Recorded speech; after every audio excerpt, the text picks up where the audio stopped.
which, I whatever. I don't like the idea of Eric Dubé trying to do something funny just because he's so fucking weird. He's so Dubé is the truth. Dude, he's so cringy.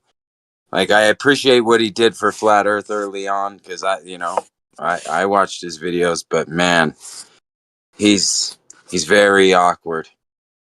But you didn't like him dancing around in a dress? You didn't like that? I only found out about that after, years after, actually. And I did watch it, and I was like, oh yeah, this makes a whole lot of sense. Like, I get it. Yo, people totally try to defend that because he's like calling out Patricia Steer or whatever. I'm like, bro, that doesn't make it better. Bro, it's a shill calling out a shill. I don't even know if he's a shill. Like, I will say that he originally came out and said, 24-hour sun doesn't matter, doesn't change the fact the earth is flat. Yeah. And here's a Zetetic book back in the day acknowledging they think there is one. And now he's saying it's fake. Ironically, that progression kind of suggests to me he's not a shill. A shill would kind of have a thing they had to do. You know what I'm saying? Who you guys talking about? His job was to make everyone else to basically be the safe guru. That's his job. Who, Eric Dubé? Eric Dubé. Well, everybody's got their opinions on who anyone is or whatever, but I mean, Witsit's point was pretty strong right there, what you just said, in terms of like... Yeah, it seems like an organic, like he's in control of his own type of reaction and content type of vibe. Obviously, I think of all the people in the community, I can probably make the best sales pitch for Dubé being a shill, but I don't personally think he is one. So I don't really make a habit of doing that, other than to point out the rich irony in the fact that he calls everyone else one. But yeah, you think anybody in Flat Earth is a shill? I do think there are probably a couple, yeah. And I don't say them because I just don't know.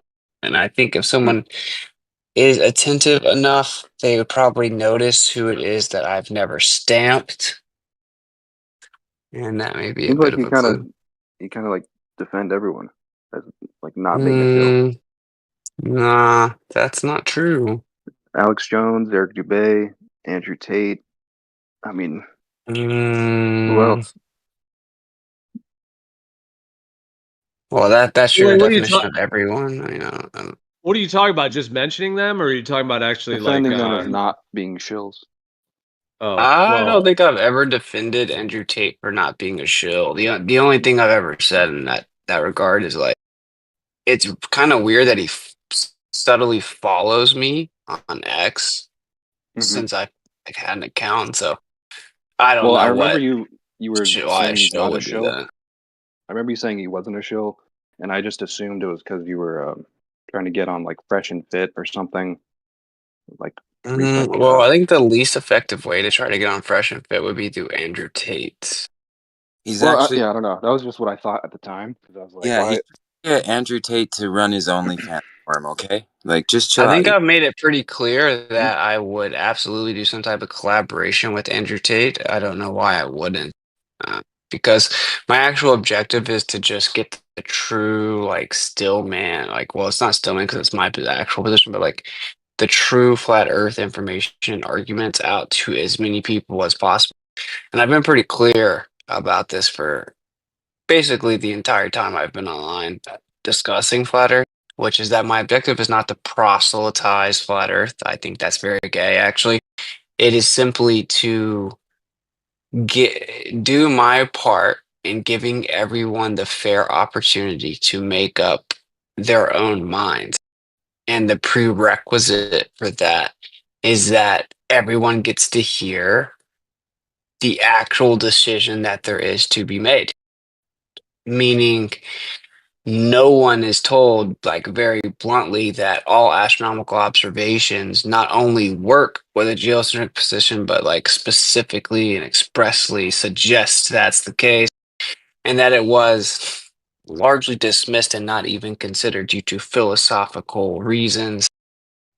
I think the world deserves to know that, and then they get to decide, okay, well, I prefer to continue to believe the scientism take. That's my take in all of this. And I feel like if that's ever truly accomplished, I will kind of feel like mission success type of thing. So doing a show with Andrew Tate obviously would be quite fruitful in terms of that goal. Yeah. So yeah, You- I think that's just like Trump. I'll kind of give you an example. Like I debated for Trump recently, right? Against Destiny, Mhm. a modern day debate. I am one of the number one critics of Trump. I think I have like some of the best arguments against him to expose that he is not only not a good guy, but he is one of the most dangerous weapons the elite have, I think. But in that debate, I still dispelled the lies about him. I did the same thing with Andrew Tate at times. I've done the same thing. There are many lies said about him, things taken out of context. Now, strong argument that that's how, if someone is an agent, that's how you would build them up. You know what I'm saying? Like to say like Trump says all Mexicans are rapists, where when with anyone with like a room temperature IQ can just go watch the like 2 minute clip that shows he didn't say that. It's a way to build him up. And maybe they did that with Andrew Tate, right? Where it's like if you go watch his long form content or what he actually said, it's like maybe distasteful, but it's not what they claimed it was. I think that Yeah, that's important, though, that when someone's lying or slandering someone, that the truth always, like, be said.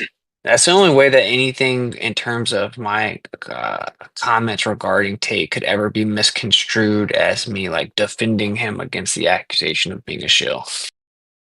I think Tate is an extremely toxic and myopic um, avatar to put your position against. A lot of people just won't listen to you if you align yourself with Tate, you're kind of screwed for a huge chunk of people. You see how, like right there, right? Like you somehow took what I said as me aligning with him or advocating for him when I did No, no such thing. I didn't say that. I said if you try and use Tate as a vehicle for a perspective, then there'll be a chunk of people who won't make the distinction between your perspective and the vehicle.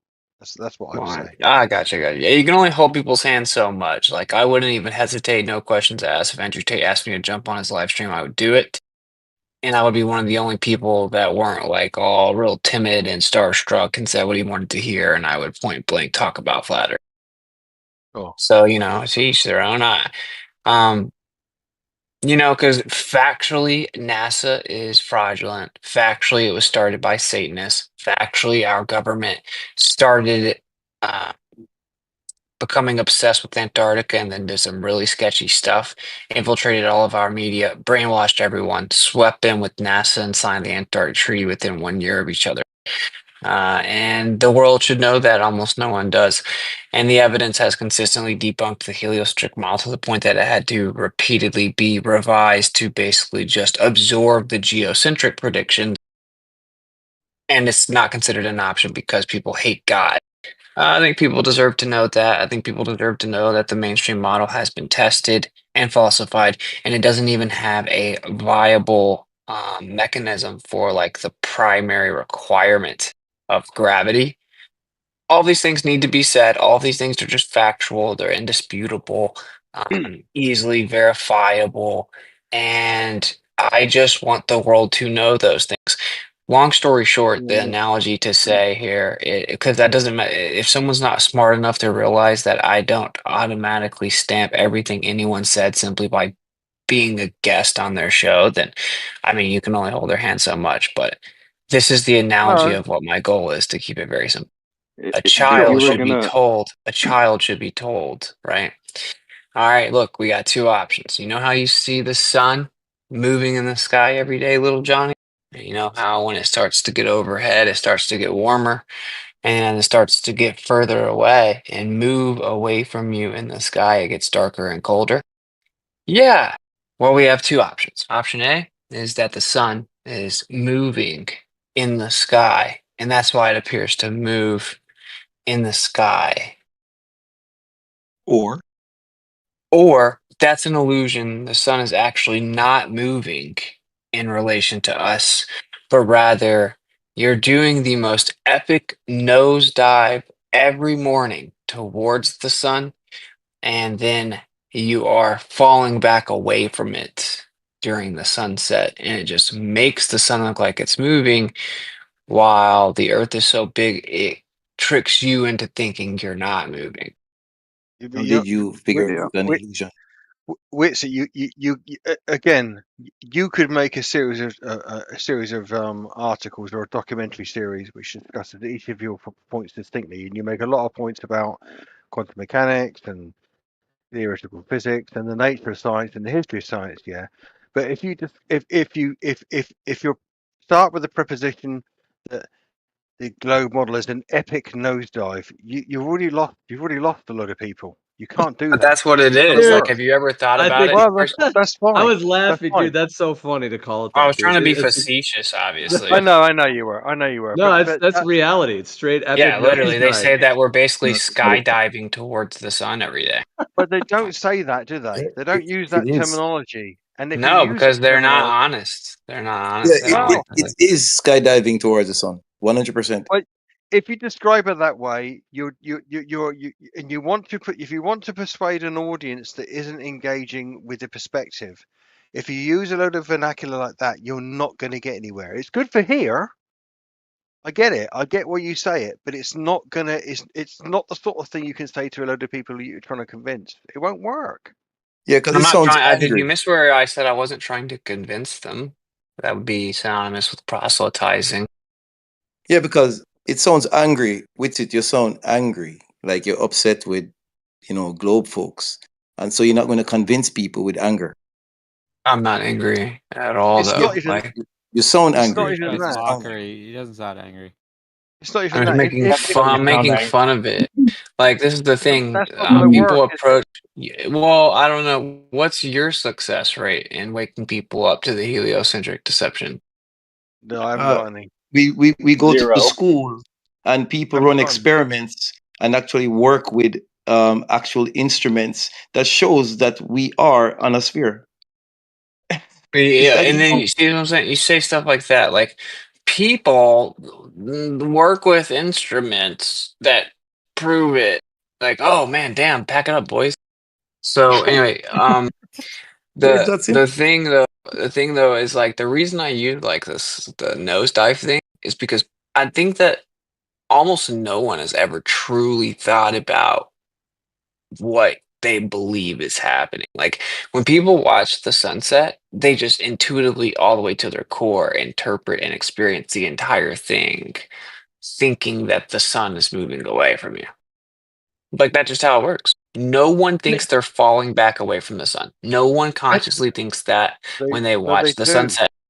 They I have don't. They to. I have to do. come back. I'm They sorry. I have to do. come back. And nobody. We don't think we're falling away or toward the sun, right? I mean, the fact that the sun never changes its size shows that it's not moving away or toward us.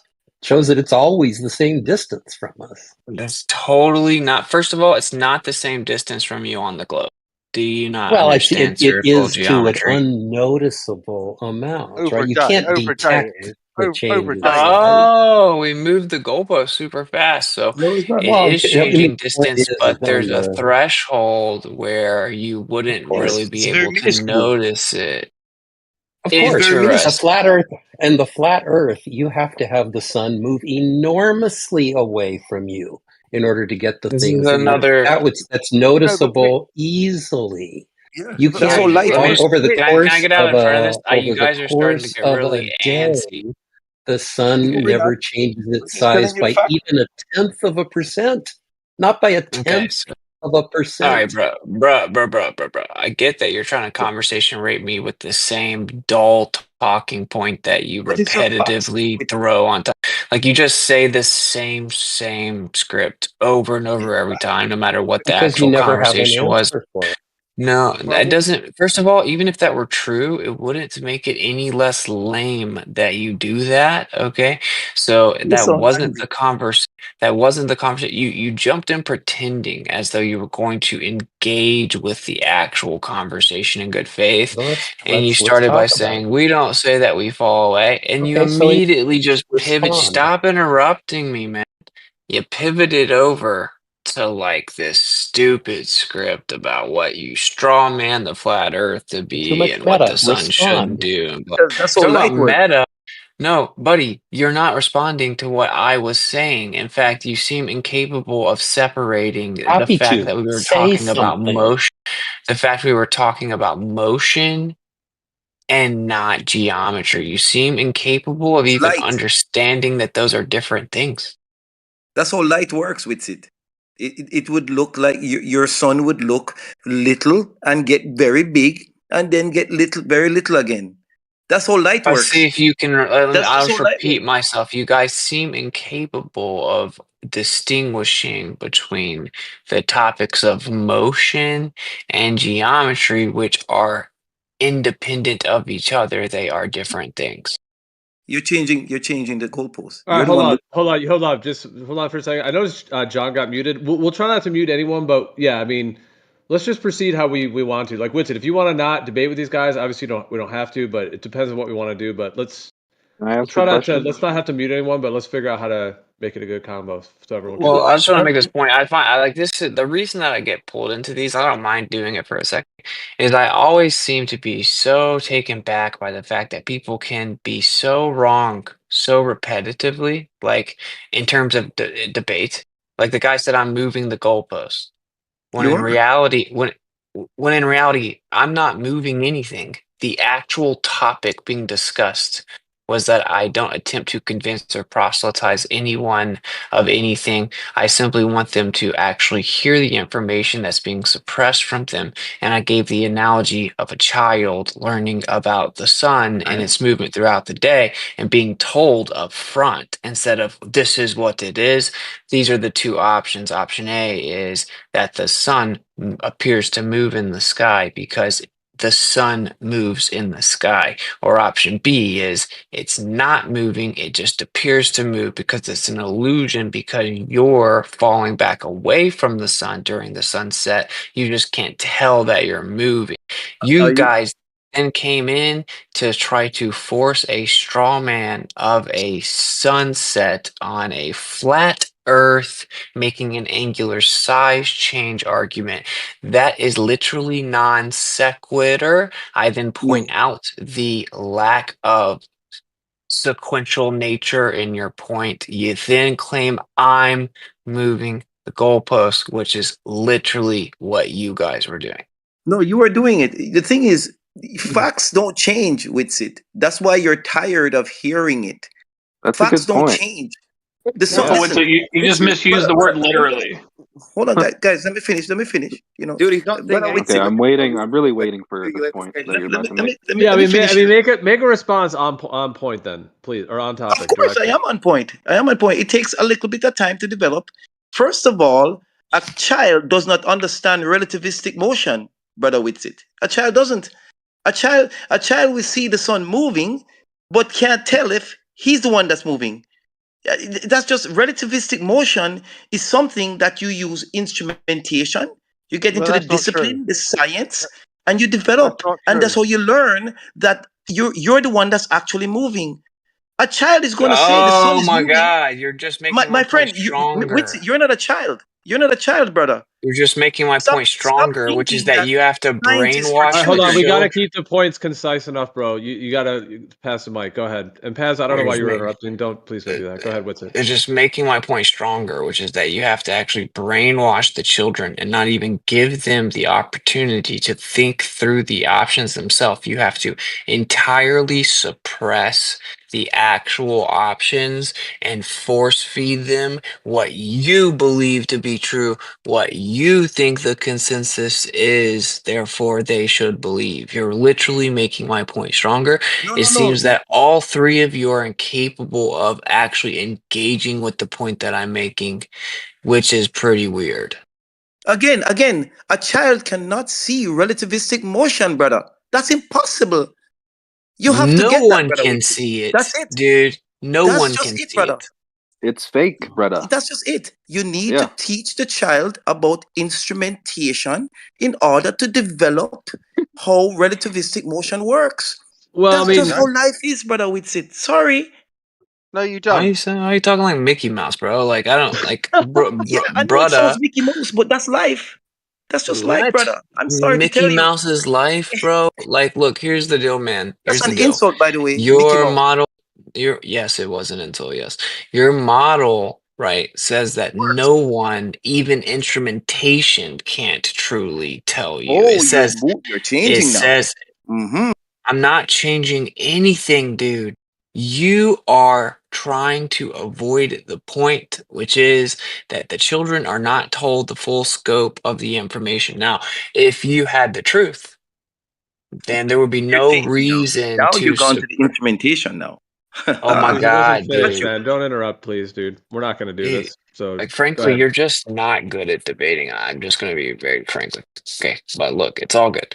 The thing is, man, like, my point has remained unaddressed, and it's for obvious reasons. It's because you guys actually support the very thing I consider my ideological nemesis, which is forcing children to believe the conclusion that you believe by actually suppressing the options from them. I am staunchly opposed to that. I think that that is borderline evil. It is deceptive and manipulative. If you are correct and your model is true, you should have nothing to hide. You should openly explain the concepts and options to the children from a young age, and Okay, then so I'm allow them being to called. develop the reasoning required to come to a logical conclusion. Yeah, that is not what happens. They largely omit the other option and suppress it. And if it's ever even briefly addressed, it is strawmanned.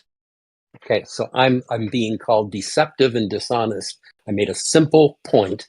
The sun is a constant apparent size all day, viewed from anywhere to less than a few tenths of a percent, an unnoticeable amount. That means that the sun does not move noticeably away or toward anybody all day, and that means that the sun is not local. You cannot make day and night at the same time on a flat surface with a sun Assumptions. that is not local. He's talking about the example, not the point that was made. It's just literally retarded. Yeah, and it's like you just keep on saying the flat thing, and I Meta, find it very. It's not respond to my point. Dude, stop pretending you're tough on the internet like you can boss Respond me around. to my point. Only in internet world do you think that you can boss me around, bro. Like if I was face to face with you, you would never give me Now you're commands. So can being you? cowardly. Stop No. the You meta. guys, hold on, John. Hold on, Respond to John. my point. I know, John. You said your point. You'll have to pass the mic. You can't just keep saying. You'll have to let somebody respond. He And then will if not they, respond to my point. Bro, Just notice He's just that. out of You're asking control. for And him I'm to done. develop and present a model instantly, and it's ridiculous.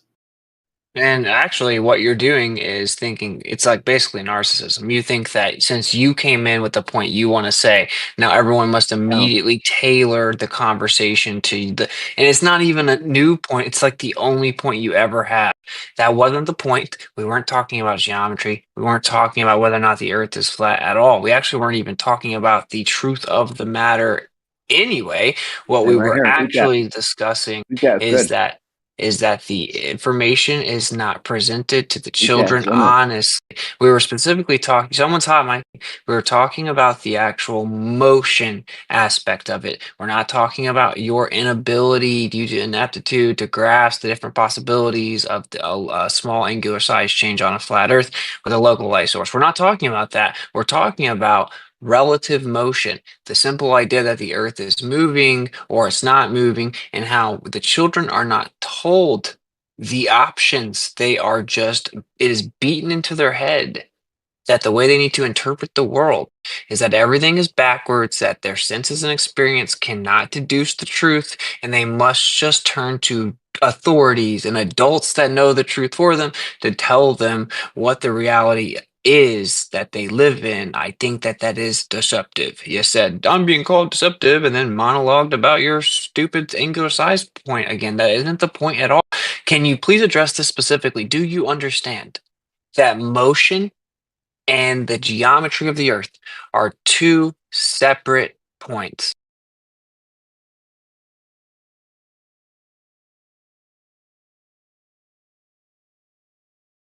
Oh, I can, I- yeah, definitely. Thank Yep. you. So it's like, bro, you can see why that would be extremely frustrating if like the point is motion and then you pretend you're responding to it and you're actually bringing up geometry. It's literally non sequitur. It's ridiculous. And then you have to do it over and over and over. And if I then have the intellectual discipline to not take the bait and chase you around with your red herring, I rather put you back on point and go back to the actual subject. You then start gaslighting me, claiming I'm running away and I can't answer. It's just so stupid. It's All right. Well, then that's exhausting. been all right, and it's all good. That's been clarified. So, John, excuse me, John, do you understand his point? Then, do you understand? So, do you want to actually address his original point directly, and then maybe secondly, we could go to the second point you brought up about the angular size or whatever. Isn't that more fair instead of just jumping? Because they are separate things. Okay, remind me of what his first thing was. I thought it was pretty closely related. He was talking about the sun moving away from us at sunset. Am I wrong? No, not entirely, but we're talking about just the simple fact that we see the sun move in the sky. Option A is that's because the sun moves in the sky. Option B is that it's an illusion. It's actually not moving. It's stationary in relation to the Earth. It just appears to be moving because it's an illusion because we are moving. And in fact, we're falling away from the sun during the sunset. We just can't tell we're moving, and it makes the sun look like it's moving even though it's not. The children should be told My those two turn. options and they should be explained to them rather than omitting one of them and just force feeding them your preferred conclusion or interpretation. I came Yeah, into don't tell this them that people conversation landed on the because moon Jesus, too. tell me when How it's about my that? turn. Hold on, let John respond. It's only I fair. came into this conversation because you said we see the sun moving away from us at sunset.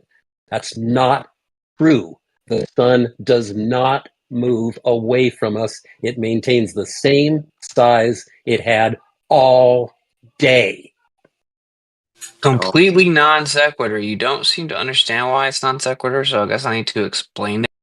Even in your paradigm, your explanation invokes relative motion, meaning if the sun was moving away or we were moving away from it, making it look like it's moving away, the angular size change is inconsequential.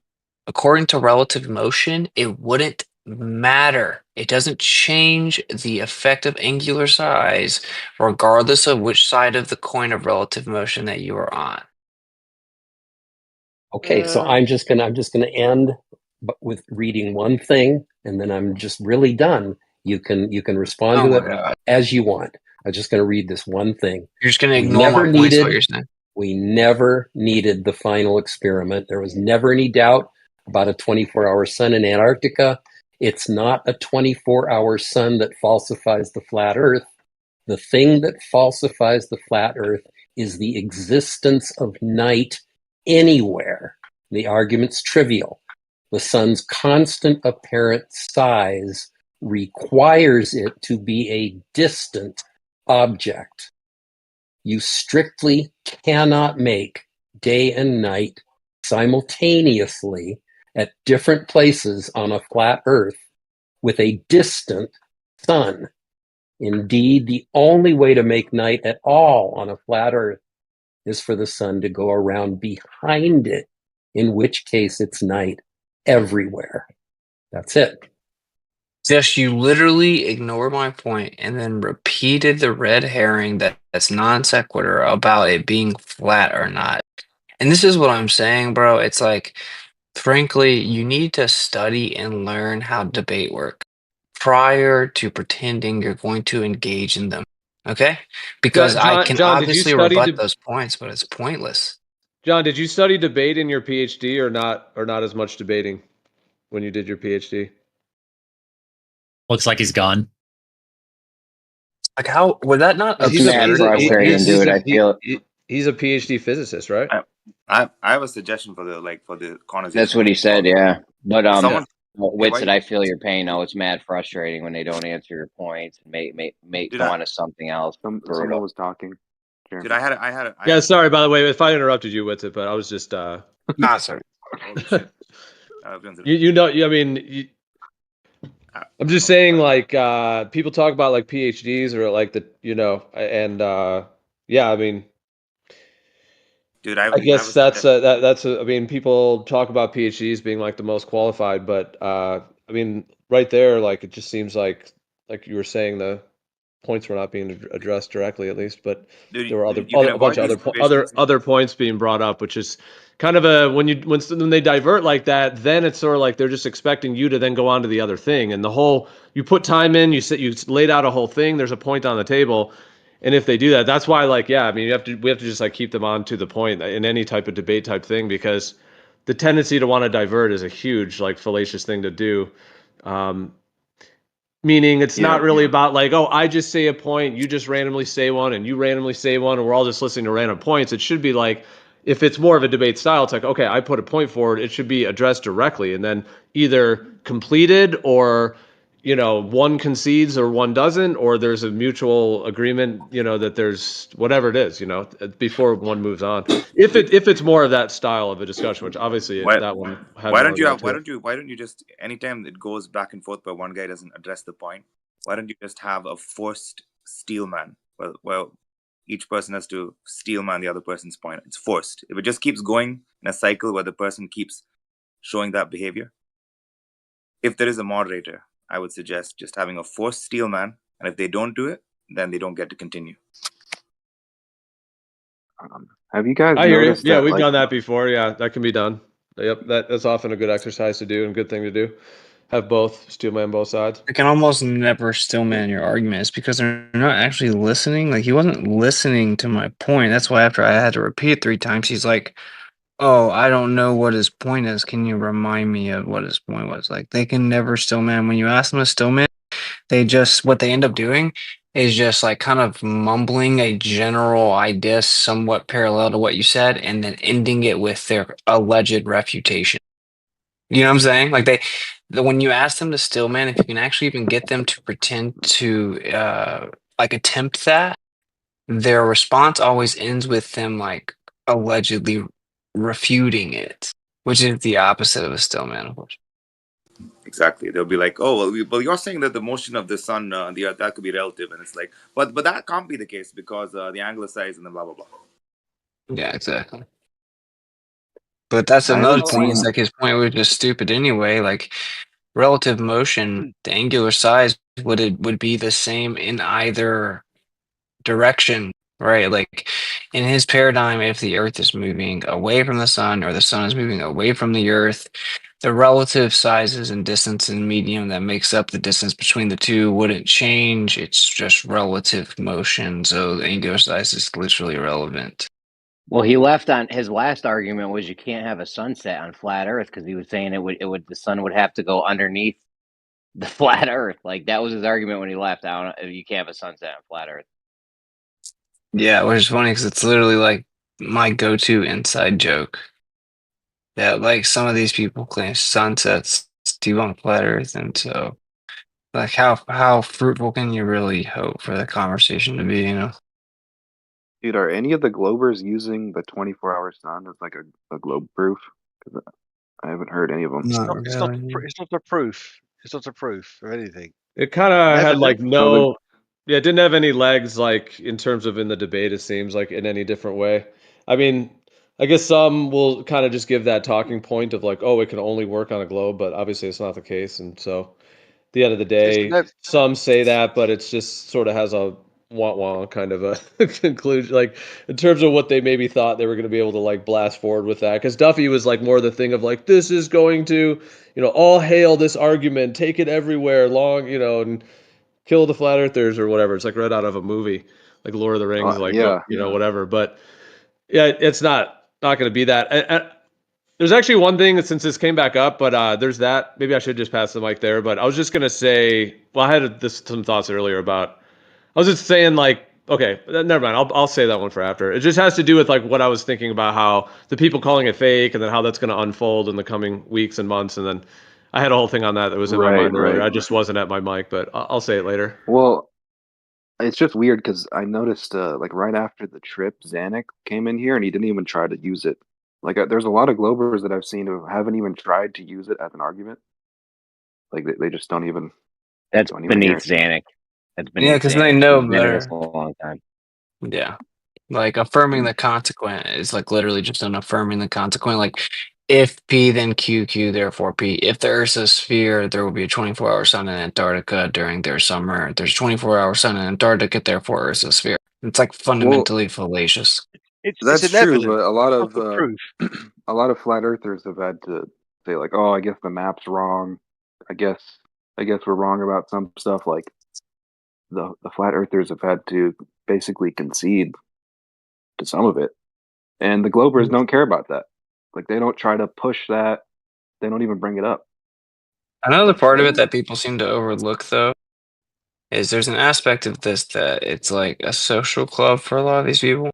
Like the camaraderie they built around being a part of a group that like attacks flat earthers is something they hold very precious, right? Like the idea that something would be final, Yeah. like finality in and of itself in terms of this conversation is something that they do not want. And hats off to Zanuck. He was very blunt about that. He's like he'd be actually very sad if this conversation were to end, and that he thinks that not only the discussion but the proponents of flat Earth in this room certainly like kind of bring forth pretty important discussions and topics and subjects within physics that are oftentimes overlooked or entirely ignored, where the average person doesn't understand any of them, and it brings forth a lot of this information and discussions and required understanding that otherwise is omitted. And the idea that it would just be gone makes them sad. Then, like, so that extends to a lot of these people, even in just terms of like their online anti-flat Earth buddy, right? Yeah. Well, it's with both Yeah, sides, and it's like it's not like the these people are the anti-flat earthers. Yeah, it's not like there are these great like high level like truthers that are trying to figure everything out, and they just value the conversation, and like they're just into bickering, and they're into like basically wasting time. Like I don't think they have some higher like morality to it.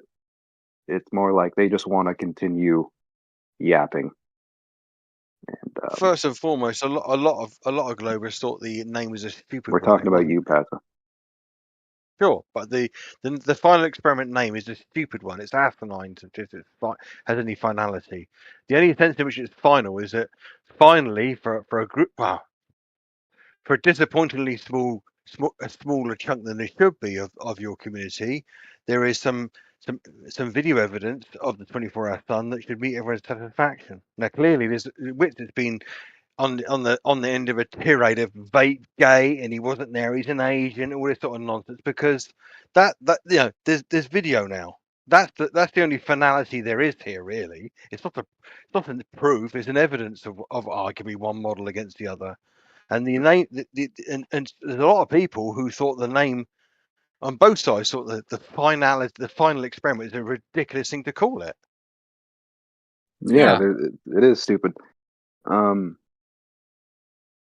Well, it's like if this experiment or observation or whatever, is incompatible with like the thousands of measurements of like no curvature. So like we have all these years and thousands of measurements of no curve, and then we have an observation done in 2024. There's no footage. All of a sudden, there's hundreds of videos. There's thousands of videos. We get a flat earther to go there to see it. And it's like if all these flat Earth measurements are incompatible with that, then I would say that it's fake, just for the same reason the moon landing is fake. Like it has to be fake because it's incompatible with flat Earth. So it's not an attack to say that this one observation that's incompatible with flat Earth, after we have thousands of measurements of no curvature, it's fake. Like, have you not looked at it? what Have you not considered the other angle that the doesn't have to flat be fake. yeah, exactly, the lack of flat Earth measurements still remain true, and it is just an erroneous assumption that the 24-hour sun is incompatible with flat Earth or those measurements. I think that they haven't kind of really come to terms. Like they've kind of got a glober, materialistic interpretation of the sky going on. It would seem like I'm thinking of it as more of like a freaking kaleidoscope. But it's almost like they wouldn't be able to accept that characterization of the sky. They've got kind of like they think it's just a ball and it's rotating around. Well, yeah, for sure. It's a very simplistic. The model where everything is a long way away and by and large most of the light that coming from it reaches you in the direction you expect it to is a simplistic one. I mean, if it's kaleidoscopic, fine, but what's the ramifications of being kaleidoscopic? Do you see how logically It inconsistent? means that the size of the sun may not change as what you would expect on a flat Earth.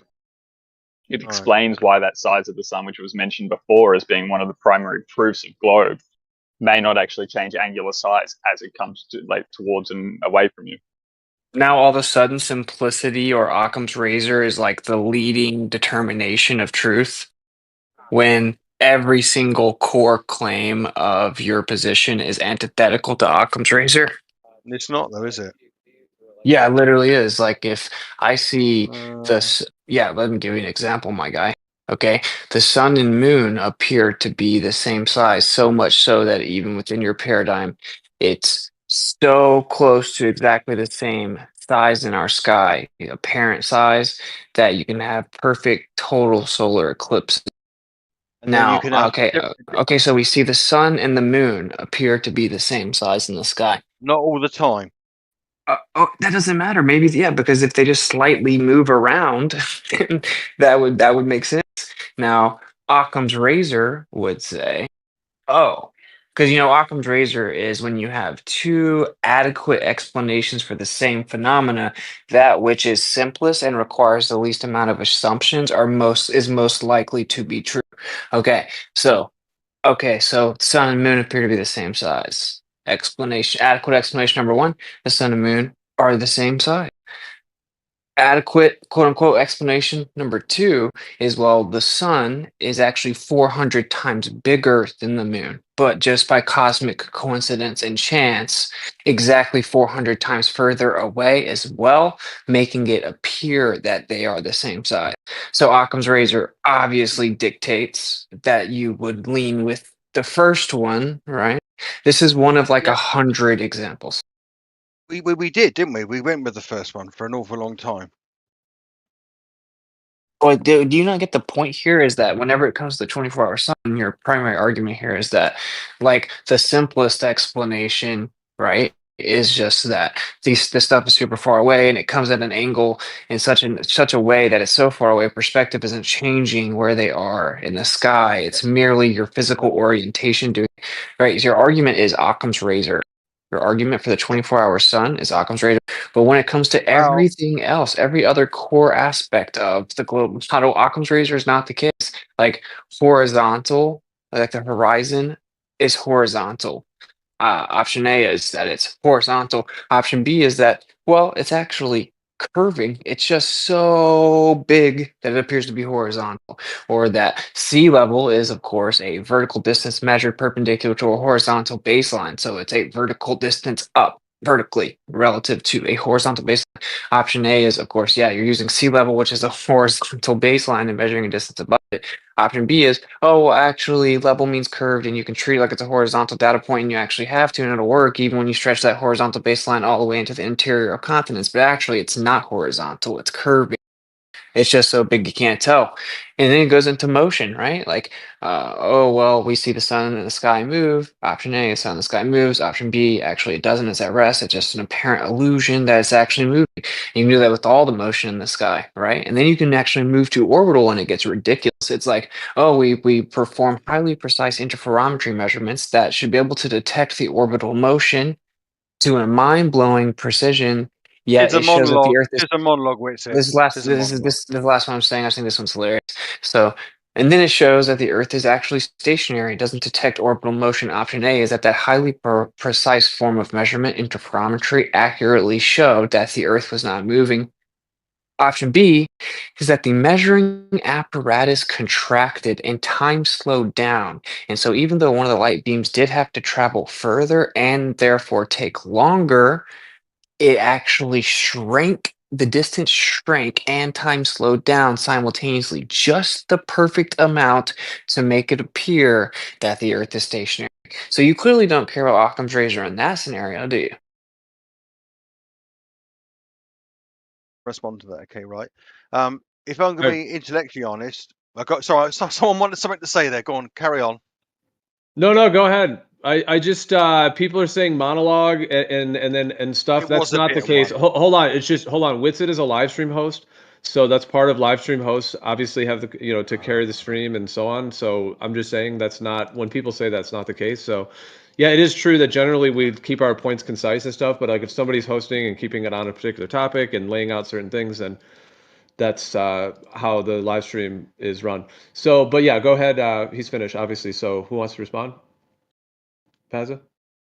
Well, I mean, being intellectually honest, we haven't utilised mechanisms with the equivalency to Occam's razor lots of times. And yes, we made Occam's razor when we looked at the world originally. We couldn't feel anything moving, and we made the obvious perceptual discernment that things are moving around us and we were stationary. And not all of science, though, uses Occam's razor clearly, and sometimes we've made successive groups of observations which have gone against presumptions we've made in the past, which allude to Occam's razor. The Copernican position is not a consequence of Occam's razor; it's a consequence of realizing that the complexity of the way things move in the sky and the orchestration of that needs something beyond what was our original presumptions about things based upon the simplistic view of things. So there's So a apply mixture that of things. exact All same right, sorry. statement to our. I thought I'd finished. I don't know. Do you thought Okay, I'd fair. finished? I thought you finished, yeah.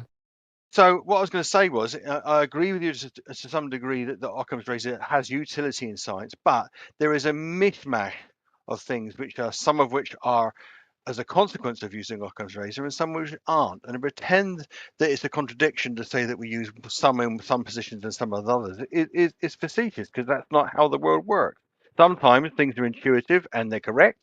Sometimes things are intuitive or counterintuitive, and we have to work our way through a mire of evidence before we can lever ourselves away from our natural intuitive skills, which have got us this far, to reach the conclusion to the contrary. So science doesn't use one or the other ad hoc, does it?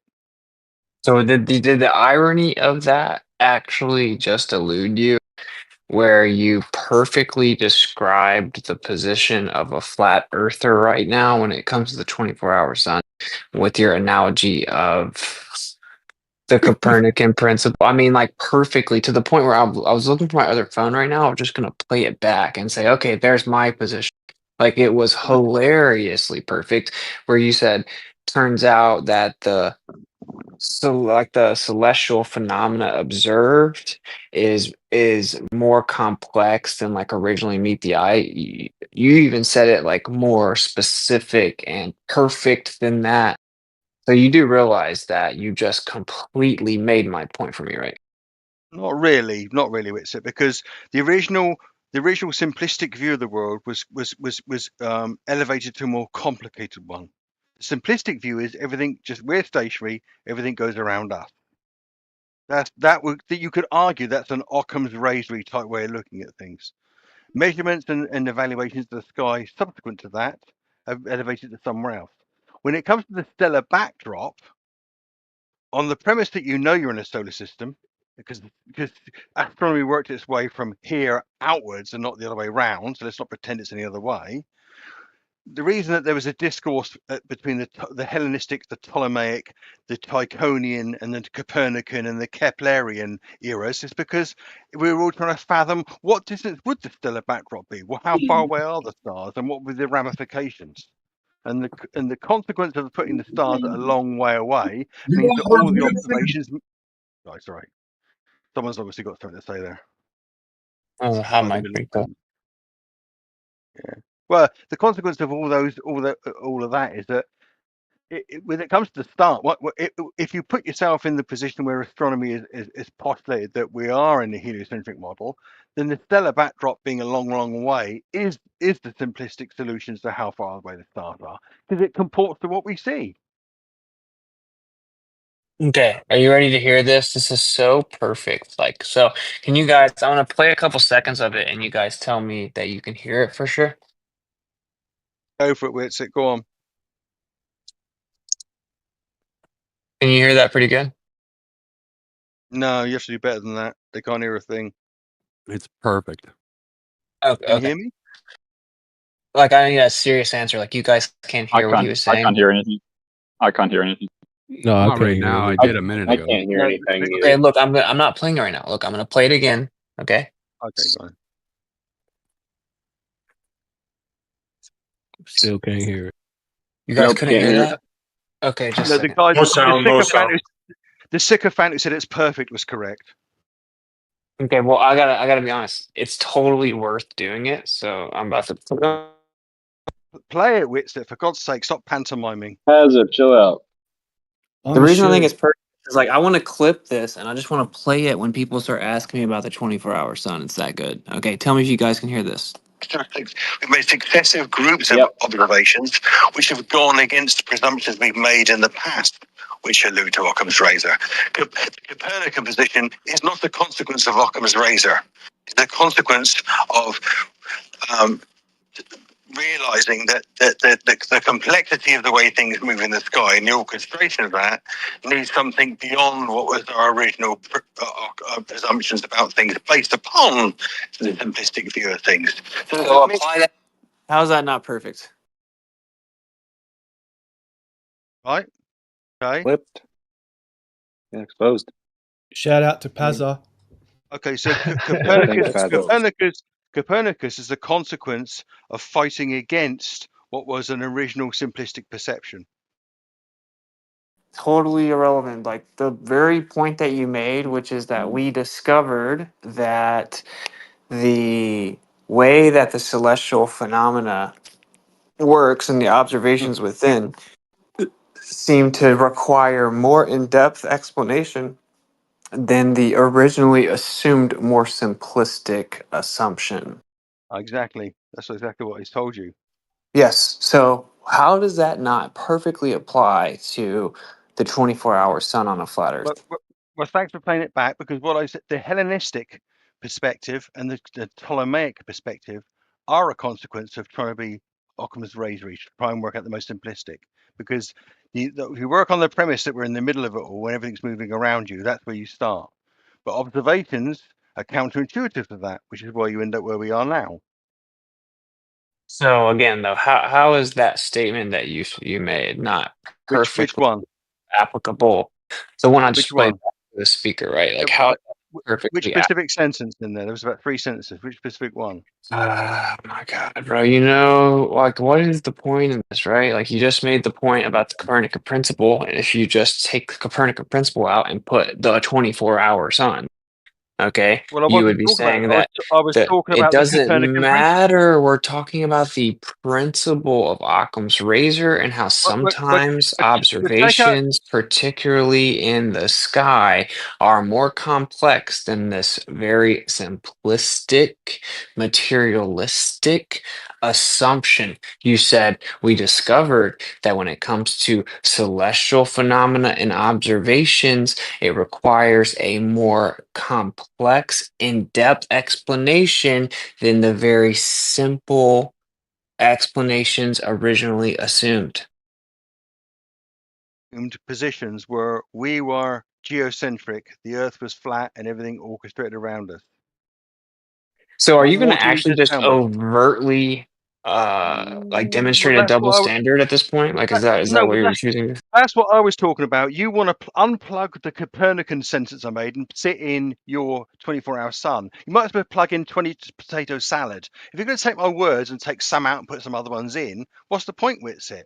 You don't seem to be following the point, but I'll reiterate it, right? The Which is point that is, your point is you're misusing what I said to represent some other no. perspective. I don't know why you want to do that. Because like the entire staple of your original point was that the 24-hour sun works better on the globe because it's the simplest and basically invoked Occam's razor. I made the point that when it comes to your heliocentric globe model, like almost every other conceivable scenario is the exact opposite, right? It's It's not not the most Occam's razor. simplistic. It's not It's not Occam's the most. razor. It's not Occam's razor. So when I made that point to you, you then proceeded to give a perfect description of the what would be anomaly for the flat Earth position. Because Wow. in the vast majority of scenarios, the very simple, observable, experienced explanation that requires the least amount of assumptions is the flat Earth position, whereas the inverse is true for the globe, right? Well, what I would say to it is I didn't say that specifically. I said that Occam's razor, where we are now, okay, the sense in which it's Occam's razor is that it assumes that by and large, light where you look in the sky to see something, that's where it fucking is. Light travels in straight lines. That's the Occamy part of it. That's all I was saying. Now, to pretend that I was then saying there was an orchestration that went through astronomy from the Hellenistic tradition through the Ptolemaic tradition to the Copernican tradition, and that we are now in the Occam's position as a consequence of that is different. The model nowadays pretty much works on the premise that light travels in straight lines with a little bit of margin for things going on, yeah. But clearly, when in our model, when we look south, like you did in that glorious weekend that you took, which we should stick with you forever, and you're looking south and you're looking up 13 degrees in the sky, you've got to explain in a non-Occamy way, because that's the only way you can do it, why the sun is actually over Australia, the other side of the world. So let's not pretend the globe Earth says that's where it is, because Australia is in the direction you were looking in. Clearly, that's not in the AE model. So explain where Australia is and explain where the sun is. And if you're going to do that, you're not using Occam's razor, Witsit, are you? So you guys remember when I pointed out that this temporal victory lap the Globers are pretending to take is going to be It's not very a victory lap. short-lived, and it will. Can you please stop interrupting me? And that it will quickly evolve into a full-blown spiral once they see us take it and then pivot it, and it's going to become a major issue of inconsistency for them. I told flat earthers to keep their cool. I said I knew that this is how this is all going to go down, and we haven't quite reached there yet. I mean, Paz is kind of having it sped up for him right now, lifetime, but it's hilarious.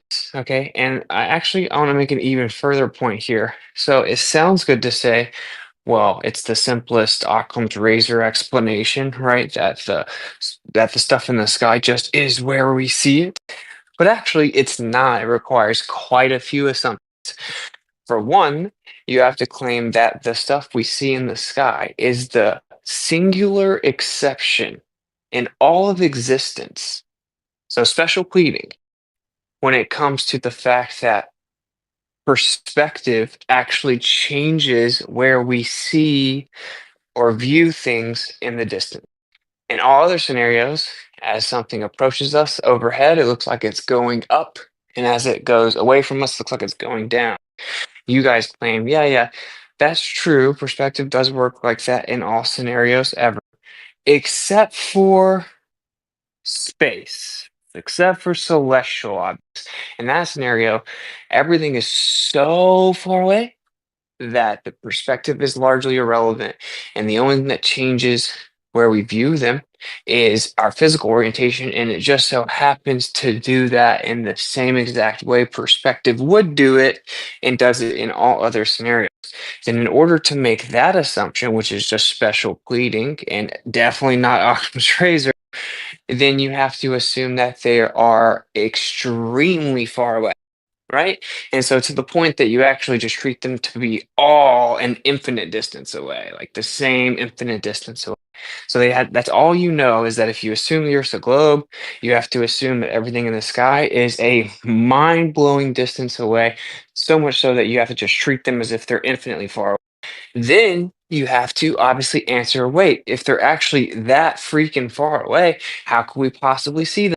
So you then must now tack on another assumption that there is a vacuum there, that there is basically nothing in between you and, say, the stars that you're seeing, or you wouldn't be able to see them, but you need them to be so far away. So now you must assume there's nothing there.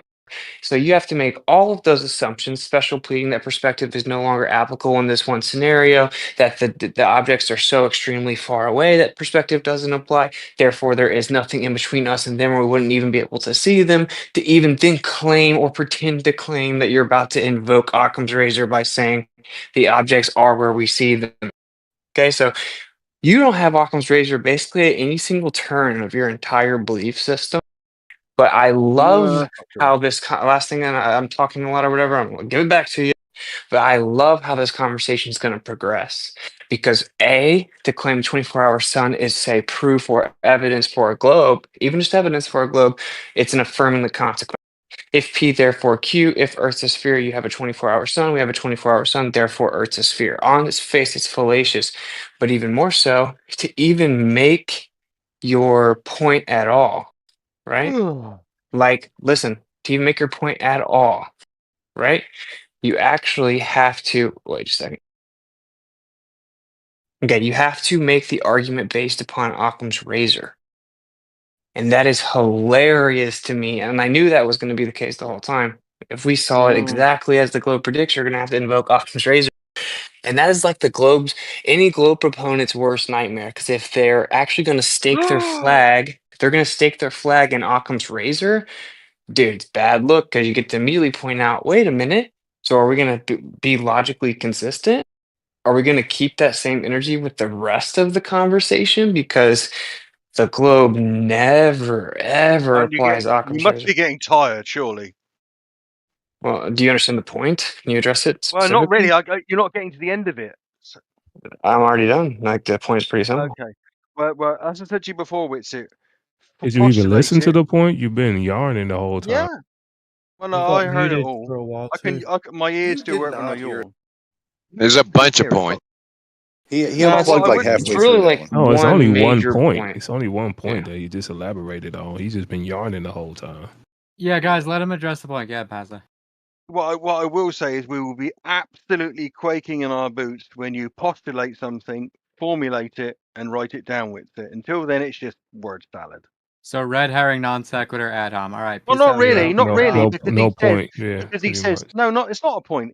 He's saying We're right. we'll It's be not a point. quaking in our Non boots. secular. Pazza, do you Which want to makes just you try rather- again? Hold on, Pazza. Do you want to just I don't think I can because respectfully? people keep telling Do you me want to it's take a non-sequitur. mulligan respectfully and just try to respond to the points directly? I don't know. The Drink fact some that coffee. all right, no, Reg wants to do it. He's got something that's important to say. Go on, ahead. Reg Can Jones. do you want to? We all want to hear an actual response to that. So could you do you want to start over and give a response to that? Okay, so Directly.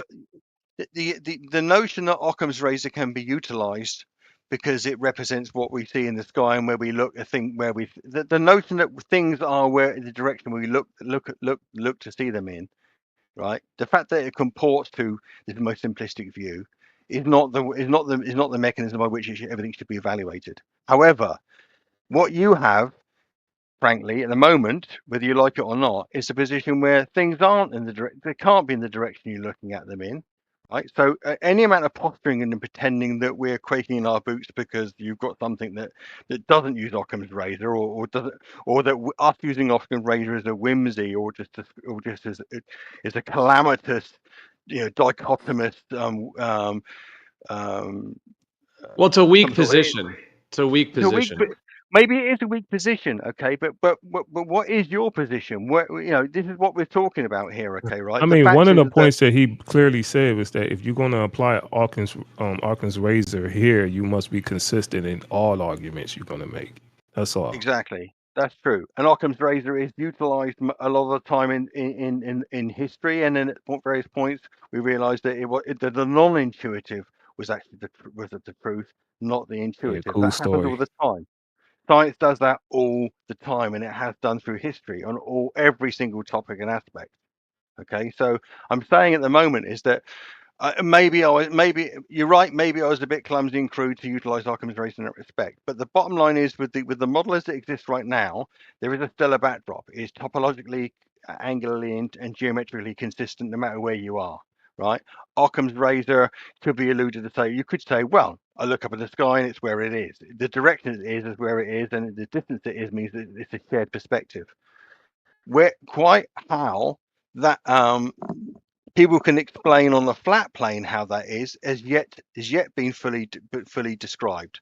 Now, sorry if this is And a separate thing, but is it really where it is? Because the sun's in a different place 8 minutes earlier. The whole 8 minute well, delay, and I'm not trying to totally derail into that, but that is like a little side thing that would have to be addressed because it's actually not even where it is in the heliocentric model. It's actually like when they claim the light has traveled through the vacuum, this, and that, and the sun's actually in a different position 8 minutes ago and all that to where it is. So it's not even it's not even the actual position in the heliocentric model either. Sounds like no, a problem. fair enough. The apparency seems to be geometrically coherent. Not to mention you've got the solenoid eclipse, impossible geometrically, not meaning not where it is. Where Yes, does Where you see it. and see, that's where the consistency will be a problem for you. what scientific faculty is declared that that kind of eclipse is geometrically impossible? What geometry? The Selenelian eclipse. They call it the I mean, impossible eclipse because it's geometrically impossible. Well, who says that it's geometrically impossible? NASA calls it the Space.com, impossible. NASA, pick someone. It's not just the fact that it occurs, it's the fact that in half the time when one occurs, the shadowing is on the wrong side. It's shadowed at the top and lit on the bottom instead of vice versa. point It should is- be lit from the top. Maybe understand the geometry. The point is, even the globe is admitting that the sun is not doing the thing Pazza says because it's geometrically impossible, meaning not where you see it. Well, I don't know what Understand that the geometry of the top-down shadow first. Side note. Don't take the bait. That's a side point. The point is that in your own paradigm, the sun has to not be where you're seeing it in the Selenelian eclipse. And in fact, even with just the 8 light minutes, with how fast they say the sun is moving, that's like 66,000 miles away from where it actually is. Yeah, and they're quite happy with that, though, aren't they? Because you guys basically just use really big distances or really long time frames to make all of your theories unfalsifiable. Well, I mean, if it all marries up into a model that actually it's got predictive capabilities and represents what we see when we look up, what's the problem with that? It doesn't do that at all, though. Like when Well, we it does looked do up. that. No, it literally doesn't. Like when we looked up at the coma cluster, it was 99% off. And believe it or not, where I'm from, if you have a prediction and it's 99% off, it sucks. Let's not conflate the distant stellar backdrop against the solar system. They're not the same thing, are they? We're not talking about distances. We're talking about gravity.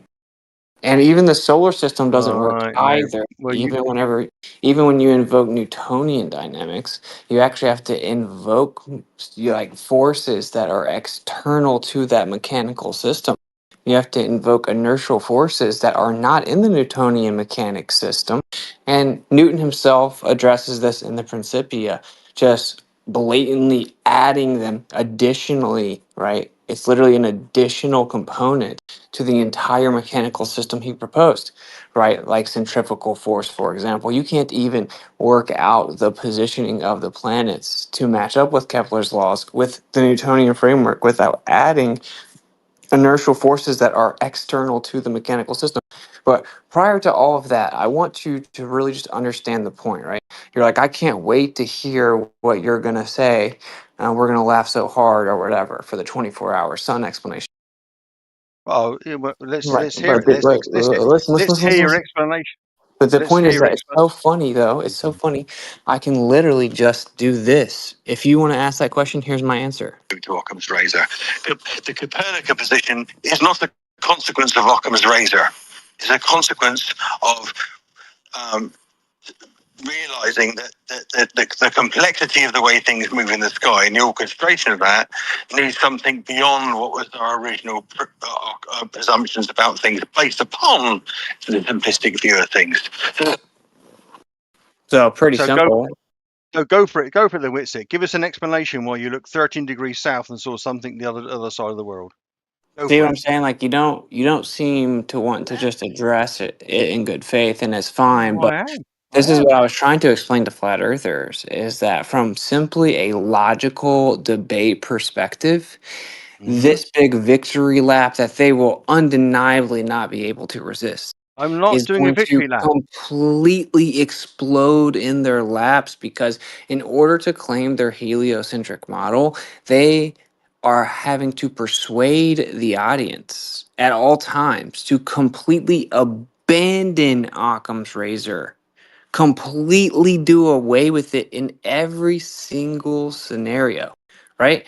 Like almost every single scenario, to the extent that we have to believe in invisible dark matter and invisible energy that can't even be defined, right? We have to believe that when we use interferometry to make measurements, that even though a light beam did have to travel further, thus take longer because the Earth is supposedly orbiting through space, that time itself slowed down and the distance that the beam traveled contracted and shortened just the perfect amount to make it look like it didn't have to go any further or take any longer, creating the illusion that the Earth is stationary.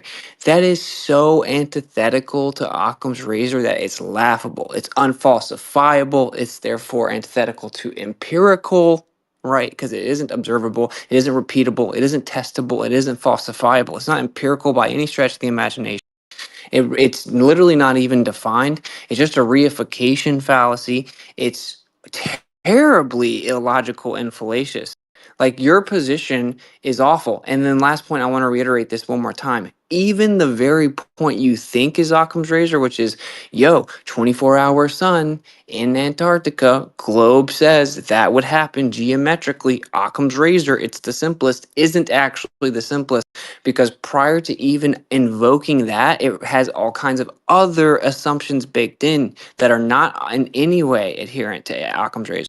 You have to assume that the distance to all the objects are so mind-blowingly far away that you can treat them as all just an infinite distance, and including the sun has to be treated as super far away to even claim it's a globe in the first place.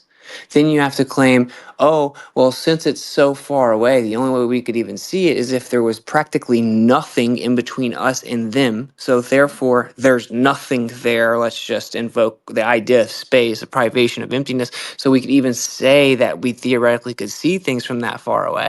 And we have to do all of that just to say, oh, well, here's our special pleading case that the sky is the one exception that perspective actually doesn't affect in the way that it changes positions optically due to our position. It only changes based on physical orientation. Okay, and so do you get the point? To say it very succinctly, even your Occam's razor claim, which is logically inconsistent with your model in every other conceivable subject, isn't Occam's razor. It requires all kinds of far-fetched, erroneous, unfalsifiable assumptions to even then propose that what we see is where we see it. I said to you, and you played it 3 times. The Copernican model is not a consequence of Occam's razor. It's like, is it really your response? You didn't even listen to what I made said. some This is good points there, Witsit, though. I gotta Got to Well, acknowledge he made lots of points. I'll give you that much. Lots of points. Yeah, but it was all still man centered it? around. It's all centered around the very similar theme, though. The foundational Yeah, well, themes it that are is. being discussed. Let's try the game, Gio. Pause it. Can you still man my argument? Why have I got to still? Which argument in question? Because you said so much there, I'm bewildered. Just even any Depending one on part of it, even if you want to take one part at a time, any part of it.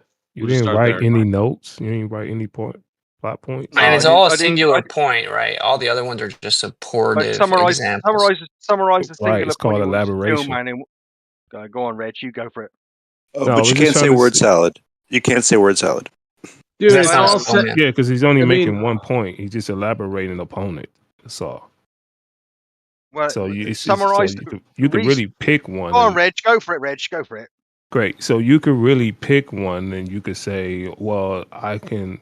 Because basically, what he's basically saying is that you have to be consistent, even if you want to use Occam's razor. Basically, saying this is the simple way to do it. You will have to be consistent in all points that you will be making, because it's not like the globe model only make one predictions about the sky. It will have to be consistent.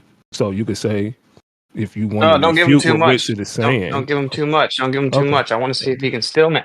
Because this is what always happens is they can never still man it. And it means that they're not actually listening, right? So like, Pazza, can you still man either any of the specific supportive examples I elucidated or even just the meta overall point, which is singular in nature? Can you still man my argument, please?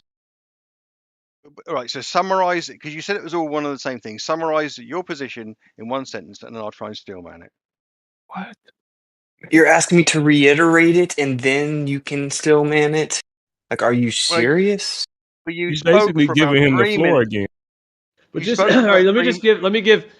Okay, let me just Okay. try to give like just a 2-second kind of just to start somewhere. Okay, the original thing about this sort of what I've been calling celebrating early or the kind of victory lap kind of when Witsit said it that way of not the doing any of globe. that. Hold on, of the globe folks, as it were, that would then try to use the 24-hour sun, either Occam's razor and or the explanation of the globe for it.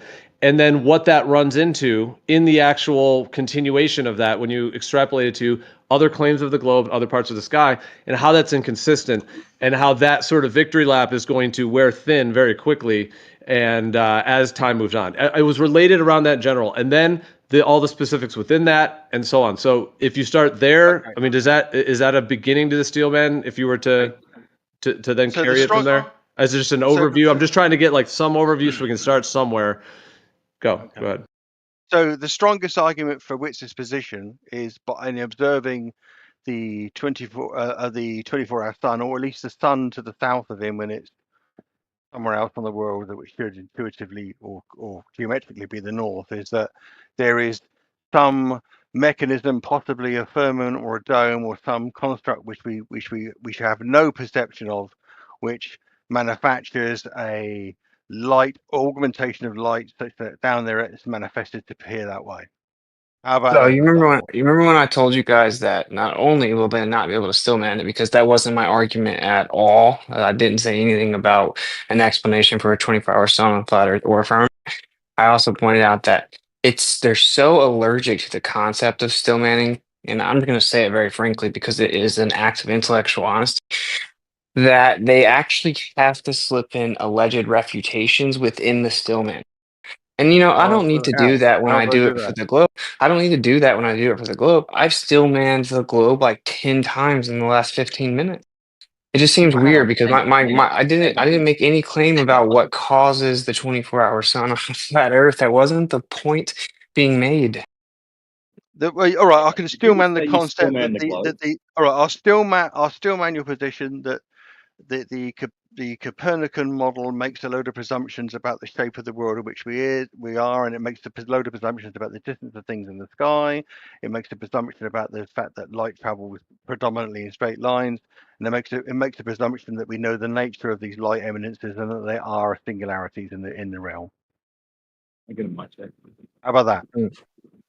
No, not really that good. I mean, I'll just very succinctly say it one more time. We can move on because it's just, I mean, I'm disappointed but not surprised. Like, The primary claim of the 24-hour sun as evidence for the globe is A, affirming the consequent is fallacious, and B, fundamentally relies upon the concept of Occam's Oh God, razor, you turned into Nathan Oakley all of a sudden. which ironically, yeah, I hear you, just a sec, which ironically is completely inconsistent with what the heliocentric globe model requires in almost every other conceivable way. And the real cherry on top here is that very claim in of itself, which sounds like Occam's razor on its face.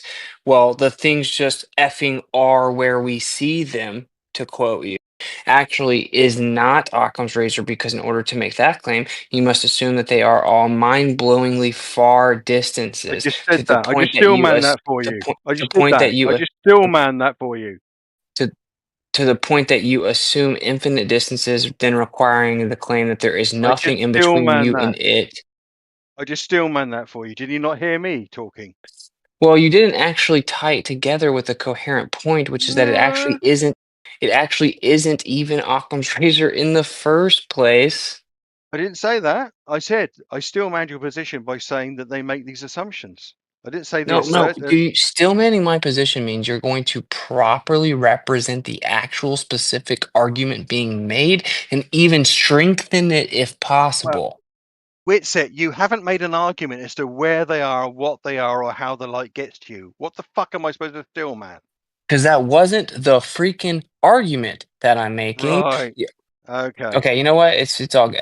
Clearly, this exercise is something that you're either A, not capable of doing, or more likely B, not interested in doing. Okay, it's fine. Yeah, I mean, Pazza. So hold on. So hold on, Pazza. He just basically. I apologize for my failings, Witsit. I really just sincerely. All right. do. Well, dude, he basically just was in the process of steelmanning it again, and then you were kind of clipping and coming in. So I don't know if you were listening through that. Do you want to then now steelman it, or should we move on, or someone else wants to respond? I don't really want him to steelman the glow model anymore. Well, you didn't even want to listen to him say it a second time, and then you're still not steelmanning it. It's fine if you don't want to, but we're trying to get clarity so we can, if you don't want to, go ahead. We're not going to benefit from anybody steelman in the glow position anymore, and really, we're not going to be benefiting from anybody trying to steelman his. This is a pantomime. What is your position? Where are they? What is it? Where's the light go? And what is it? This is the crux of the matter. Doesn't steelman the globe. Yes, I do. I do it all the time. You just said it. You're not listening to. You're you not ignore listening to Witsit, are you? You said it did it in 5 times in 15 minutes. Pay attention. So now Ruif is saying that since I argue against your claim of refraction, I therefore, quote, never stillman the globe. You don't seem to know. I have to stream. 1 sec. I have to stream. Give me a sec. You don't seem to Why know. can't you accept that you live in an electromagnetic donut? Wait, time out. You don't seem to know what stillmanning is. It's even though it's the argument or side that you do. By ignoring refraction. That's why it's important. No, that isn't. Don't interrupt, dude. Jeez, let Witsit finish. What were you saying about stillman? Stillmanning is when, even though it's the other side of the argument that you disagree with, or the side you're arguing against, you properly represent it. You're able to properly represent it and even provide the strongest form of that argument, meaning if your opponent didn't do a good enough job, you can make the argument even stronger, give them the strongest form of that argument, and then you proceed to rebut it. Okay, that's what stillmanning is. It's not synonymous with believing that argument. It's exactly the opposite. That's why it's called stillmanning. It is, of course, the antithesis of straw manning, where you intentionally make the other person's argument the weakest form possible so you can tear it down. Right. I mean, that's literally all it is. Anyway, I'm streaming Witsit talking about that you must account for refraction. What? Witsit, be honest with you. We can move to that maybe, but that's a different topic. Go ahead, Pazza. When I stillmanned it by saying that we have to make a presumption about the shape of the Earth, the distance of things, the fact that light travels in straight lines, and that they are singular eminences of light. I mean, isn't that me stillmanning the position that the current model is making all those assumptions and working on them? I mean, what more ways can I dismantle the presumptions in the current model and the current geometric notation? I think maybe you're just not actually understanding my point, which is why. So I may just disengage after this last attempt, right? Okay. I knew you weren't going to answer that question. I am. those are supportive examples of my argument, not my argument. My argument is that, ironically, you're invoking Occam's razor, which is logically inconsistent with the rest of the claims within your model. And even further irony is that that very specific example that you're claiming to be Occam's razor actually is not, due to those assumptions that you just made. So in order to, or you just pointed out, so in order to actually still man my position, you would tie the argument together coherently, which is, because of all of those erroneous assumptions, it isn't Occam's razor. It's actually special pleading and erroneous and assumptive. That is the No, point. you The see, point is about Occam's razor within the heliocentric model. That's the actual argument. You failed to even show that you no. grasp it. You've smushed. No, to be all due respect, Witsit, this evening you smushed together two things I said. I said the Copernican model is not a consequence of Occam's razor because it's not. It's the non-intuitive consequence of continuous and long-term evaluation.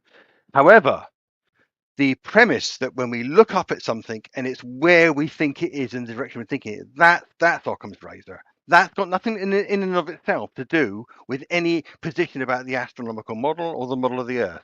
That is saying that when I look across the room and I see something, the light coming from it is where it is.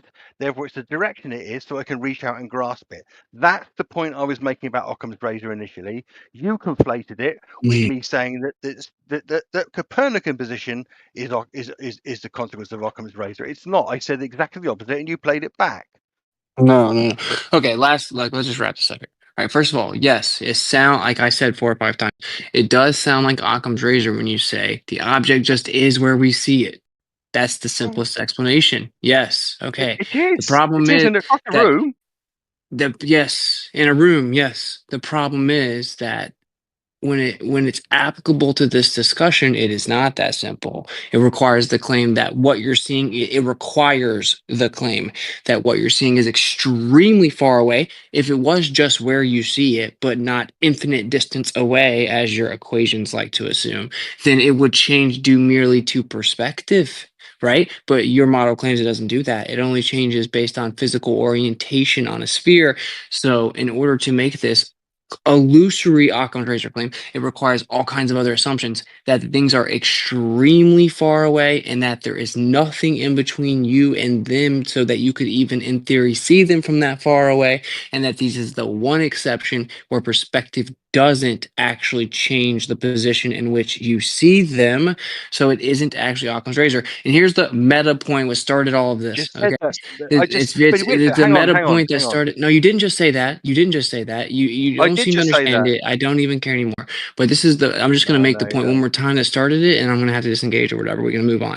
Okay. The point that started all of this was I said, don't you find it ironic that all of a sudden you guys seem to understand the concept of Occam's razor and how it's No, actually I a understood it. logically very Not at strong. all. It's a logically very strong position when in almost every other scenario in this debate, you guys abandon Occam's razor and laughably, mockingly dismiss the importance of it, okay? And then go full force into claims that are not Occam's razor, even though there's adequate explanations that are much simpler, that require less assumptions on the flat earth side consistently, right? I made that point, and then you proceeded to give us the gift of all gifts, which was to provide an example on the heels of you asking me to explain a 24-hour sun, right? And then responding to my point about Occam's razor, you then give us the perfect statement, which is you use the Copernican principle as the example, but you elucidated the hypocrisy in your position when you said we discovered that the celestial phenomena and observations require a more in-depth explanation than originally assumed in terms of a simplistic explanation that we had at first.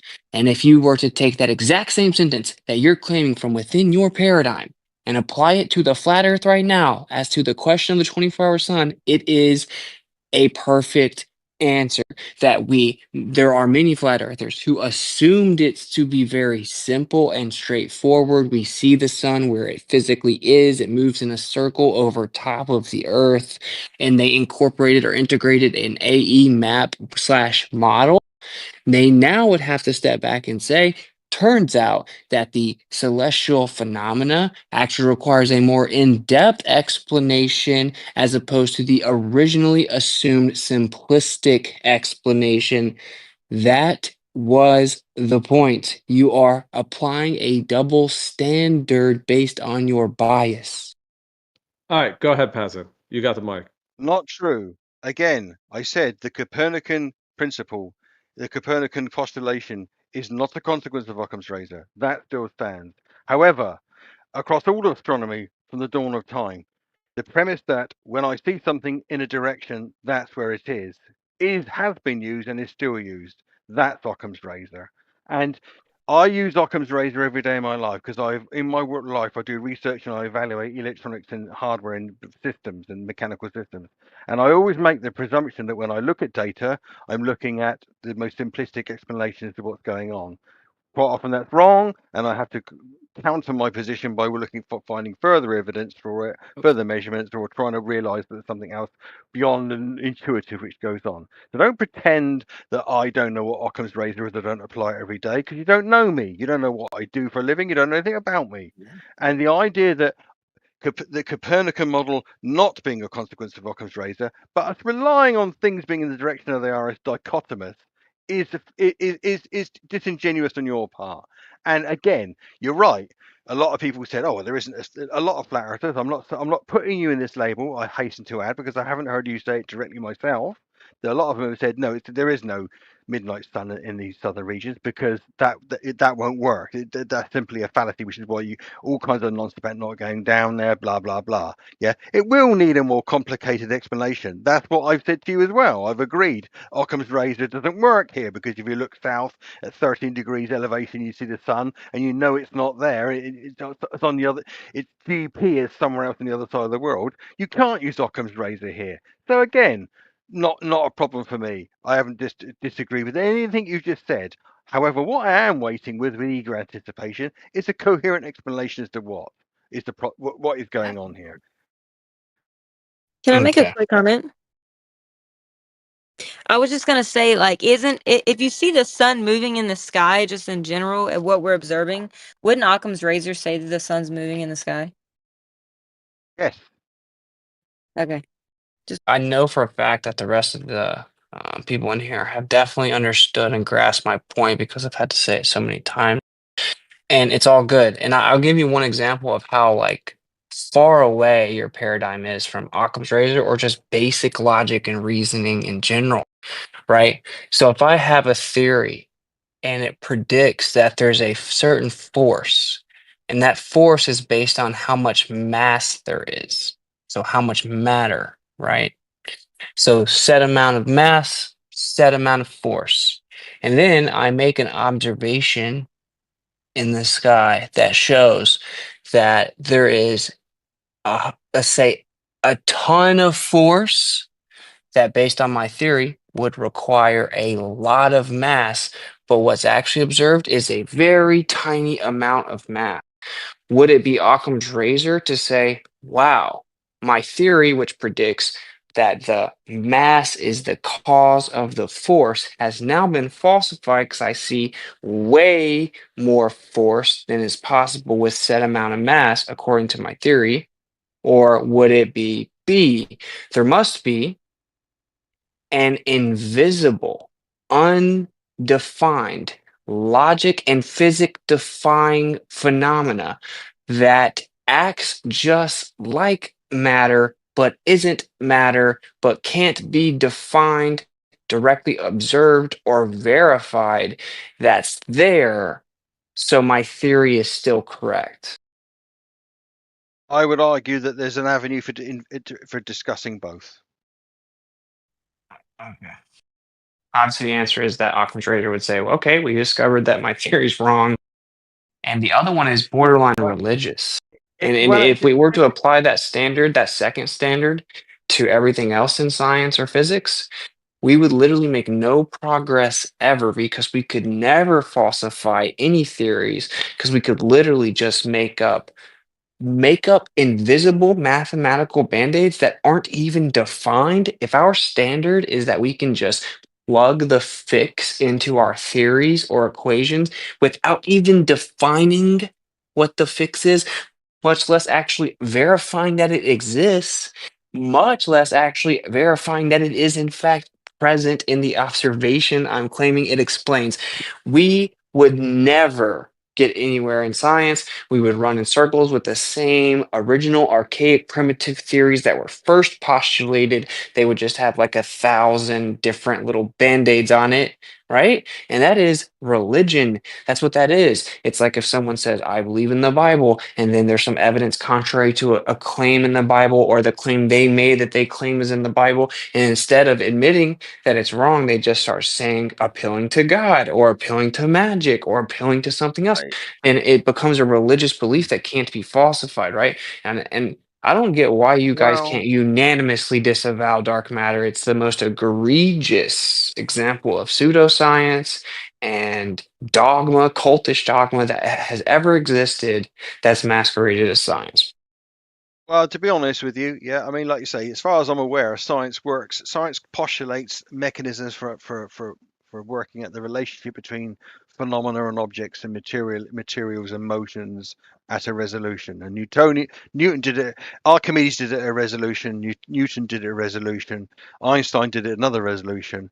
And postulations about dark matter and things that are at vast distances, almost impossible distances to discern properly, and neither here nor there to me, frankly. And like you say, dark matter is postulated. I don't think it's asserted for a fact it's there, is it? I don't think astronomy Well, no, is it just has to be there if your theory of gravity is correct. but it doesn't say it's a fact that it's there, and it does leave. You must admit, it leaves avenues open for other possible discussions in the future. It's not saying Sure. dark matter is absolutely true. So it's not dogmatic in the same way as religion is in that respect, and it's disingenuous to suggest it is.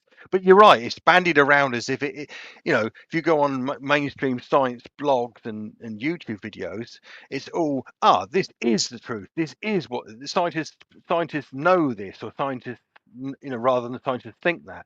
So there is a dichotomy there between how science is presented to people in the real world and how it actually works. And I agree with Well, you that's what that majority of heliocentrists in here do. They specifically say we do know for a fact that dark matter exists. We have observed dark matter. We know that it's there. Blah blah blah. And it's all good because dark matter, I get in. It's like quite a few steps detached from like the very basic question as to the geometry of the Earth. But I don't know. I don't it's a know package where these deal. people. Sure, but I don't know where these idiots come from because wherever I look on the internet and look for a definition of dark matter, the term hypothetical is usually about 4 or 5 words in. Yeah, but they claim So that although they don't know exactly what it is, they know for a fact that it's there. And what's actually being stated is that they consider their theory of gravity unquestionable, which is religious, right? Because in science, things are not unquestionable. And in fact, when the evidence shows that it's wrong, you just accept it. In fact, in an honest pursuit of truth in science would be somewhat excited about those discoveries. Like similar to how I'm telling the flat earthers they should be excited about us getting to go personally verify the 24 hours.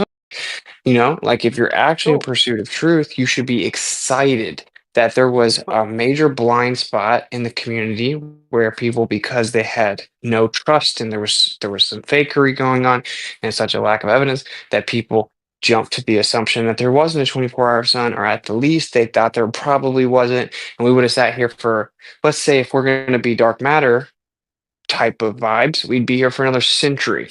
A century But without making progress, a century claiming that it isn't there. But instead, we went and we saw it. Now, what we could do is what some flat earthers are doing, right? Which is outright deny the evidence or make ad hoc explanations, such as a sun simulator was there. Actually, an invisible source of what appears to be the sun is there, but it's not actually the sun that's there. Therefore, my theory remains true. Now, you guys would obviously see the problem with that if I began to run around saying that there was actually a sun simulator that was invisible and I can't explain how it works. I don't have any evidence of it being there. I couldn't even define it or how it operates. But it has to be there for my other assumption of this rigid AE model with the sun in a physical actual location to be true. Therefore, there must have been a sun simulator. Then you would obviously see how ridiculous and fallacious that would be, and you would rightfully mock it, right? And you would say that's ridiculous, it's borderline religion. But when it comes to your side, you guys have this immense blind spot. You have this immense double standard.